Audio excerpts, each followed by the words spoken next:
जम्मू कश्मीर की पूर्व मुख्यमंत्री और पीडीपी की अध्यक्षा महबूबा मुफ्ती ने रिहाई के बाद आज शुक्रवार को पहली बार पत्रकारों से बातचीत की। उन्होंने जम्मू कश्मीर के झंडे की तरफ इशारा करते हुए कहा कि जब तक मेरा झंडा वापस नहीं आ जाता तब तक कोई दूसरा झंडा नहीं उठाएगा। मेरा झंडा उठने के बाद ही दूसरा झंडा उठाया जाएगा। उन्होंने प्रधानमंत्री के धारा 370 वाले बयान पर भी प्रतिक्रिया दी।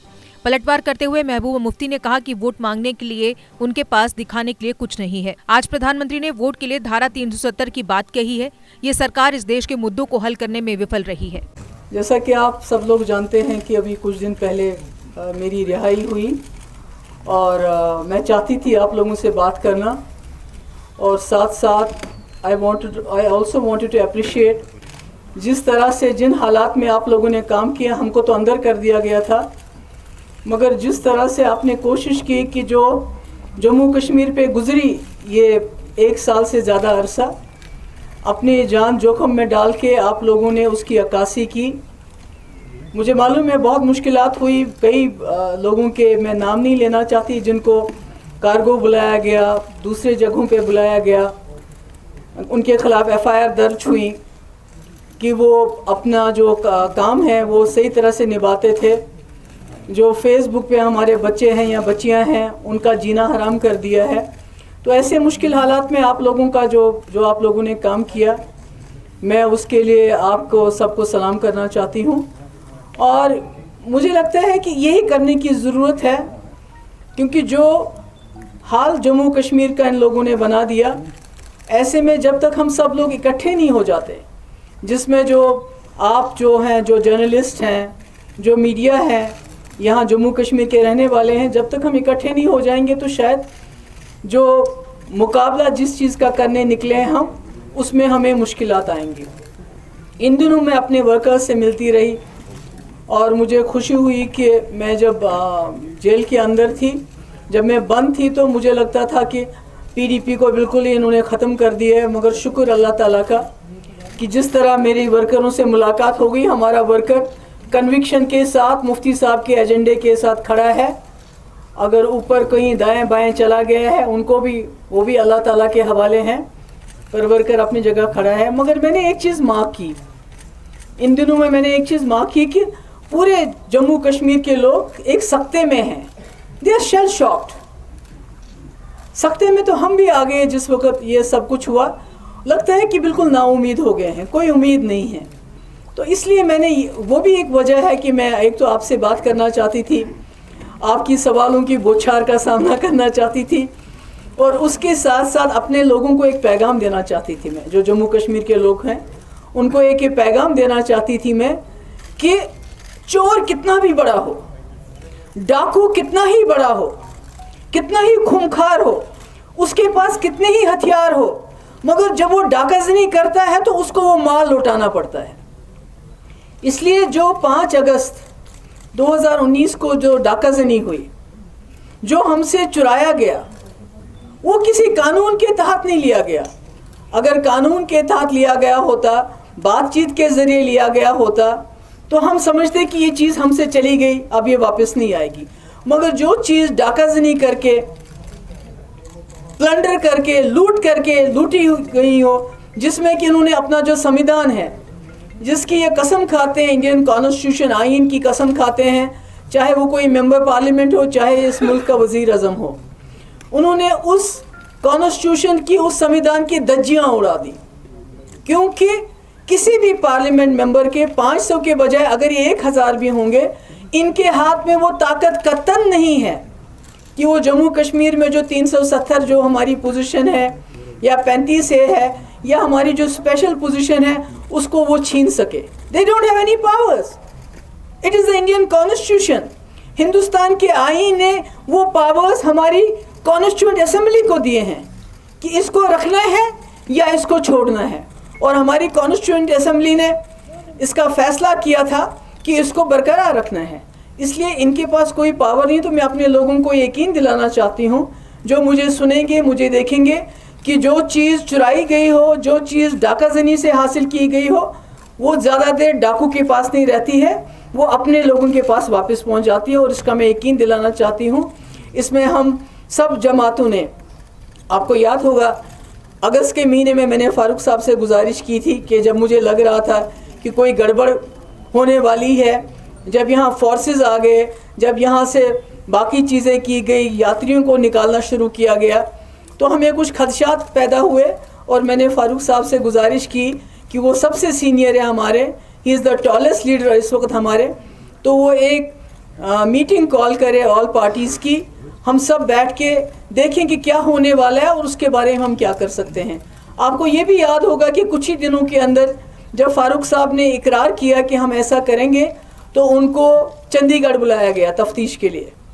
कई घंटे उनकी तफ्तीश हुई। जब वहाँ से वापस आए उनकी तबीयत साजगार नहीं थी, इसलिए मैंने अपने घर में मीटिंग बुलाई और फिर फारूक साहब ने कहा कि अच्छा होगा कि अगर हम सब वहीं चले जाएं, तो हम सब सजाद लोन साहब, बाकी जितने भी लोग थे हमारे साथ, हम वहीं चले गए और वहाँ हमने एक एलानिया, जिसको गुपकार डिक्लेरेशन का नाम दिया जाता है, उसका ऐलान किया कि हम तमाम जमातें, मेन स्ट्रीम पार्टीज़ जो यहाँ की हैं, हम इकट्ठा हो जाएंगे, जिसमें पीपल्स कॉन्फ्रेंस के सजाद गनी लोन साहब भी हैं, अवामी नेशनल कॉन्फ्रेंस भी हैं और नेशनल पार्टी जो कम्युनिस्ट पार्टी है वो भी हमारे साथ होगी। और हमने ये इरादा किया, अहद किया कि जो हमसे छीना गया है उसको हम हासिल करेंगे। मुझे खुशी है इस अरसे में जब मैं बंद थी तो फारूक साहब मेरे घर आए, मेरी वालिदा से मिले, उनको हिम्मत उनकी बांधी। उसके बाद जब मैं छूटी तो उमर साहब भी आ गए, फारूक साहब भी आ गए, सजाद गनी लोन साहब आ गए, तारिक आमी साहब आ गए। तो मेरे कहने का मकसद ये है कि ये कितना भी कोशिश करे, हम मेन स्ट्रीम को डिस्क्रेडिट करने की, जो उन्होंने बहुत कोशिश की, बंद किया, फिर अफवाहें फैलाई, जो इनका ये जो फेक टीआरपी मीडिया है इनका, वो भी है ना, एक फेक टीआरपी मीडिया इनका है, तो उन्होंने कोई कसर नहीं छोड़ी हमारे बारे में अफवाहें फैलाने की। जी सेल आउट हो गया, जी बिक गए, जी ये हो गया, वो हो गया। तो मैं आपको कहना चाहती हूँ कि मैं जितनी देर भी हम अंदर थे तो हमने अपना जो हमारा एजेंडा है, अपना जो हमारा अहद है, उसको हमने डाइल्यूट होने नहीं दिया। बड़ी आजमाइशें आ गई, बड़ी मुश्किलात आ गई, हम उस पर खड़े हैं, तब भी खड़े थे, आज भी खड़े हैं। और मेरा ये कहना है कि आज पूरे मुल्क के अंदर इस जमात की, जिन्होंने कॉन्स्टिट्यूशन की धज्जियां उड़ाई, मुल्क के अंदर जब अपोजिशन पार्टीज कुछ को छोड़ के सब खामोश हो गई, उन्होंने सोचा कि चलो ये कश्मीर के साथ हो गया, आगे कुछ नहीं होगा। मगर उसी कॉन्स्टिट्यूशन की धज्जियां उड़ाते हुए बीजेपी ने सिटीजन अमेंडमेंट एक्ट पास किया, पोलराइज किया लोगों को। उसके बाद आप किसानों के खिलाफ जो लॉ बनाया, इसके बाद मुझे लगता है कि ये जो हमारी डाउन ट्रॉडन जो हमारी कम्युनिटीज़ हैं, जिसमें दलित्स हैं, बाकी लोग आते हैं, उनके भी जो हुकूक उनको मंडल कमीशन मिले हैं वो भी छीनेंगे। यानी ये लोग जो बीजेपी का मैनिफेस्टो है, इस मुल्क की कॉन्स्टिट्यूशन को उससे रिप्लेस करना चाहते हैं।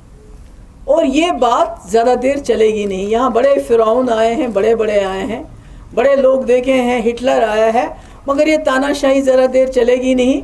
और दूसरी बात ये है कि मैं आपको बताना चाहती हूँ कि इनकी कोशिश है गोल पोस्ट चेंज हो जाए, इनकी कोशिश है कि लोग उलझे रहें। अगर बात करें तो 370 की बात तो करना नहीं चाहते हैं, हमारे मुंह से निकलनी नहीं चाहिए। मगर आपने देखा कि वो जो उनका कोई वो यूपी का वो जो वर्दी पहने होता है, वो किस कलर की, नारंगी रंग की, उसने कल क्या बोला, जब वोट मांगने के लिए कोई इनके पास कारकर्दगी नहीं है, they have nothing to show. क्या कहते हैं, आप जम्मू कश्मीर में आप ज़मीन खरीद सकते हो, हमने 370 वहाँ से हटा दिया। उसके बाद बोला कि हम मुफ्त के वैक्सीन देंगे, मगर आज वज़ीर आज़म को, नरेंद्र मोदी जी को फिर 370 की बात करनी पड़ी वोट के लिए। यानी हमें समझना चाहिए कि ये सरकार जो इस मुल्क के मसले मसाइल हैं उनको सुलझाने में नाकाम हो गई है। और चूँकि चाहे इकॉनमी हो, अब हम बांग्लादेश से भी पीछे चले गए हैं, चाहे एम्प्लॉयमेंट की बात हो, चाहे दूसरे तरक्की की बात हो, उसमें नाकाम हो गए हैं। तो क्या करते हैं, they are flogging minorities, they are flogging Kashmir. इन्होंने पहले ही मीडिया में कश्मीरियों को, मुसलमानों को, even Dalits for that matter, demonise किया हुआ है। और जब ये کسی محاذ پہ فیل ہو جاتے ہیں تو ان کو کشمیر 370 یاد آتا ہے. تو میرا یہ کہنے کا مقصد ہے کہ ہماری لڑائی 370 کے لیے ضرور ہے، مگر جو مسئلہ کشمیر ہے میں آج ان کو بتانا چاہتی ہوں جو دلی میں بیٹھے ہیں، دلی دربار میں لوگ ہیں. مسئلہ کشمیر مسئلہ ہے. آپ کبوتر کی طرح آنکھیں بند کر کے بلی کو نہیں بھگا سکتے. آنکھیں بند کی تو بلی کھا جائے گی آپ کو، آپ کا وجود نہیں رہے گا. اس لیے میری پارٹی جو ہم نے مفتی محمد سعید صاحب نے، سب سے بڑا مقصد ہے کہ جموں کشمیر کو اس دلدل سے نکال کے اس ریجن کے اندر ایک پل بنانا ہے، امن کا پل. اور جب آج دیکھتے ہیں چائنا ایک طرف سے ہمارے بارڈرز پہ ہے، دوسری طرف سے پاکستان کے ساتھ ہم دکم دکی کر رہے ہیں، تو ایسے میں مجھے لگتا ہے مفتی صاحب کا جو وہ ارادہ تھا، مفتی صاحب کا جو ایجنڈا تھا، مفتی صاحب کا جو ویژن تھا، دیٹ کہ جموں کشمیر کے تمام راستے کھول دیے جائیں، اس کو ایک پل بنایا جائے، اس کو ساک کا فوکس بنایا جائے جو ساک کنٹریز ہے. اس کے جو اتنے سالوں سے جو مسئلے مسائل لٹکے ہوئے ہیں ان کو ڈائلاگ کے ذریعے حل کیا جائے. تو میں سمجھتی ہوں کہ جو لوگ یہ سمجھتے ہیں کہ یہ بھول جائیں گے مسئلہ کشمیر، تھوڑی بہت 370 کی بات کریں گے اس کو بھی بھول جائیں گے، پھر اسٹیٹ ہوڈ کی بات کریں گے، ان کو غلط فہمی ہے. ایسا کچھ نہیں ہوگا. یہاں کے جموں کشمیر کے مسئلے کے لیے ہزاروں نوجوانوں نے یہاں قربانیاں دی. وہ قربانیاں ہم بلانے نہیں دیں گے، وہ قربانیاں رائے گاں ہونے نہیں دیں گے ہم، چاہے کچھ بھی ہو جائے. آج تک یہاں کے لوگوں کا خون بہا، اب مجھے لگتا ہے ہم جیسے لیڈرز کے خون کی باری ہے. ہم کوئی تشدد نہیں چاہتے ہیں، ہم کوئی وائلنس نہیں چاہتے ہیں. ہم نہیں، کیونکہ وہ لوگ وائلنس چاہتے ہیں، وہ لوگ ڈسرپٹ کرتے ہیں ہر چیز کو. جب سے انہوں نے 370 ہٹایا انہوں نے کوئی کسر باقی نہیں رکھی ایسے قانون یہاں نافذ کرنے کی جس سے جموں کشمیر کے لوگ اشتعال میں آ جائیں.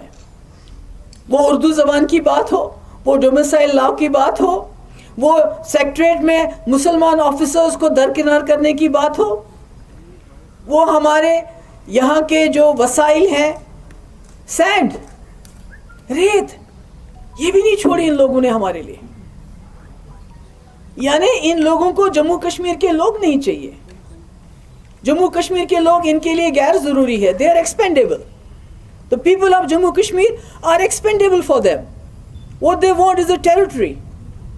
ٹیریٹری تو ان کے پاس تھی 2019 5 اگست تک جائز طریقے سے تھی، مگر جب انہوں نے ایک رشتہ توڑ دیا جس کی وجہ سے ہم نے ان کے ساتھ الحاق کیا تھا، ایکسیشن کیا تھا. We had acceded to a liberal, democratic, secular India. Let me tell them we are not comfortable, we are not compatible, we are incompatible to today's India جو اس وقت انہوں نے بنایا ہے، جہاں مائنورٹی سیف نہیں، جہاں دلت سیف نہیں ہے، جہاں جموں کشمیر کی عزت آبرو پہ ڈاکہ ڈال کے ہمیں بے عزت کرنے کی کوشش کی گئی. We are not comfortable. ان کو سوچنا پڑے گا، آج نہیں تو کل ان کو سوچنا پڑے گا کہ یہ ملک ہندوستان کی کانسٹیٹیوشن پہ چلے گا، یہ بی جے پی کے مینیفیسٹو پہ نہیں چلے گا. چاہوں گی کہ ہمیں آپ کے ساتھ کی بھی ضرورت ہے. ہم تو اکٹھے ہو گئے، لوگوں کو بھی اکٹھا ہونا ہے، کیونکہ یہ جنگ محبوبہ مفتی یا فاروق صاحب یا سجاد غنی لون صاحب یا عمر صاحب اکیلے نہیں لڑ سکتے. ہم اکٹھے ہو کے بھی نہیں لڑ سکتے جب تک ہمارے لوگ بھی اکٹھے نہیں ہو جائیں گے. تو میں آج کافی دیر سے آپ لوگوں سے بات کرنا چاہتی تھی، ملنا چاہتی تھی. مجھے معلوم ہے کہ آپ کے ذہنوں میں بہت سارے سوالات ہوں گے اور بہت سارے خدشات ہوں گے جو آپ کرنا چاہیں گے، تو میں ریڈی ہوں اس کے لیے. آپ جو کچھ پوچھنا چاہتے ہیں پوچھ لیجئے. نہیں، میں نے تو پہلے ہی وہ کلیئر کیا کہ I am not, my struggle will not be confined to restoration of 370. It will go beyond that. It will be for the resolution of Kashmir problem. اس میں جو بھی ہمارا رول بنتا ہے ہم اس کو کریں گے. میں نے کہا نا، میں نے جہاں تک پی ڈی پی کا سوال ہے، اب تو ہم اکیلے نہیں ہیں. جیسے آپ کو یاد ہوگا پنچایت الیکشن تھے تو ہم نے نیشنل کانفرنس اور ہم نے اکٹھے فیصلہ کیا تھا کہ ہم الیکشن میں پارٹیسپیٹ کریں گے کہ نہیں کریں گے. اسی طرح اس وقت پہلے میں اپنے جو ہمارے ورکر ہیں اپنی پارٹی کے اندر ڈسکس کریں گے، اس کے بعد پیپلز الائنس میں ہم یہ بات ڈسکس کریں گے، اور جو وہاں سے فیصلہ اکٹھا ہم کریں گے وہی فیصلہ سب پہ جو ہے لاگو ہوگا. مگر جہاں تک میرا پرسن کا سوال ہے، میں اپنے جھنڈے اور اپنے آئین کے اندر الیکشن لڑنے میں انٹرسٹڈ نہیں ہوں. نہیں, میرا یہ ہے کہ یہ باتیں کہنے کی ہوتی ہیں کیا, کچھ باتیں تو میرے خیال میں کہنے کی نہیں ہوتی, سمجھنے کی زیادہ ہوتی ہیں. نہیں, وہ تو میں نہیں بتاؤں گی, that is not done. وہ ایک وہ کاغذ لائے تھے پہلے ایک مہینے کے بعد ہی, وہ جو کہ بھائی ہم باہر جا کے 370 پہ بات نہیں کریں گے, اگر بات کریں گے تو 50,000 روپے آپ کو دینا پڑے گا. اور جب آپ اس کا تو آپ نے خود دیکھا, جب ہماری کچھ لیڈیز نکلی جموں کشمیر کی, اس دن انہوں نے وہاں پروٹیسٹ کیا تو ان سب کو جیل میں ڈال دیا, اور اس کے بعد بانڈ لکھ کے لیا ان سے بھی کہ ہم 1 سال تک بات نہیں کریں گے. تو یہ تو there is nothing to guess about it. Ma'am, what is the position on the political parties contesting the upcoming DDC elections? اس کے بارے میں بھی دیکھیے, کل ہماری میٹنگ ہو رہی ہے یہاں پیپلز الائنس کی, جنرل سچویشن کو ڈسکس کریں گے, اور یہ جو ایشوز ہیں ان کو بھی ہم ڈسکس کریں گے. بالکل, لیکن جو آپ پچھلے سال 1000 اسکوائر کلومیٹر, میرے خیال میں کوئی 40 کلومیٹر بڑی مشکل سے منتیں کر کے انہوں نے واپس لیے, ابھی شاید 960 کلومیٹر ان کے پاس ہے. یہ بھی ایک حقیقت ہے کہ چائنا نے خود 370 کی بات کرتے ہیں, وہ کہتے ہیں کہ یہ ڈسپیوٹڈ ہے تو آپ نے اس کو کیوں یونیلیٹرلی کیا. تو یہ تو ایک حقیقت ہے کہ چائنا جو ابھی ہمارے بارڈرز پہ ہے, وہاں سے اتراکھنڈ دوسری جگہ سے بھی آ رہا ہے, یہ تو you can't deny it, it's a fact کہ 370 ہٹنے کے بعد جموں کشمیر اس سے پہلے اتنا انٹرنیشنل ویو میں کبھی نہیں آیا جتنا اس کے بعد آیا. So these are all realities, you can't deny them. نکالے ہیں یہ جو جابز کا ہے کہ 22 سال کے بعد آپ اس کو جو ہے ریٹائرمنٹ ہے. ہمارے چھوٹے چھوٹے بچے, ابھی کئی لوگ جیلوں میں ہیں, مولویز کو جیلوں میں رکھا ہے, جو ریلیجس پارٹیز ہیں ان کو انہوں نے بین کر دیا ہے. تو یہ سب فیس بک پہ بچے ہوتے ہیں, ان کو جیل میں لے جاتے ہیں. تو یہ ساری چیزیں تو یہ تو ایشوز ہے نا. 370 دیش کے نرمان اور انتی میں سہیوگ, آپ کے ہر قدم میں آپ کا ہمسفر. کشمیر ٹربو TMT سریا, چاہے بھوکمپ آئے یا طوفان, سرکشت رہیں آپ اور آپ کا مکان. اپنائیے آپ کا اپنا کشمیر ٹربو TMT سریا, trust and reliability. GK update رہے ہمارے ساتھ. اگر آپ یہ ویڈیو YouTube پر دیکھ رہے ہیں تو ہمارے YouTube چینل کو سبسکرائب کریں اور بیل آئیکن کو کلک کریں. اگر آپ یہ ویڈیو Facebook پر دیکھ رہے ہیں تو ہمارا Facebook پیج لائک ضرور کریں. For advertisement, please contact 705-109-1811.